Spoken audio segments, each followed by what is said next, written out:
Pinaghahanap na ng mga otoridad ang dalawang lalaking nagnakaw ng nakaparadang motorsiklo sa Pampanga. Ilang beses pang nagpabalik-balik sa lugar ang mga suspect bago nagnakaw. Nasa frontline ng balitang yan, si Ian Suyu. Padaan-daan sa kalsada at tila may hinahanap ang motorsiklong may magkaangkas na sakay ng masapul sa CCTV sa San Simon, Pampanga noong Huwebes ng madaling araw. Sandali silang mawawala sa kuha at pagbalik ay titigil sa tapat ng isang bahay.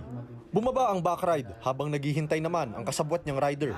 Pakalipas ang ilang minuto, makikita muli ang backride na may tangay ng motorsiklo. Huli na raw nang mapansin ng may-ari ng motorsiklo na si Rose Ann Sumera na nawawala na ito. Mga bandang 6 a.m. Tsaka 7 a.m. po.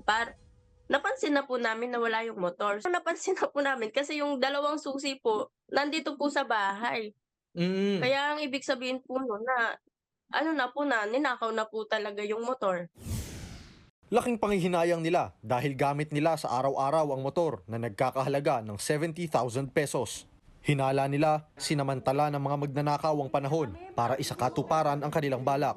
Madilim po kasi paulan-ulan po nung araw na yon. Nakita po namin na halos pabalik-balik po sila dito sa harapan namin nung mga oras po na yon. Pero hindi po sila tumutuloy. Tinutugis na ng mga otoridad ang mga suspect na posibleng dayo lang daw sa lugar. Pinaiigting na rin daw nila ang pagbabantay sa kanilang barangay.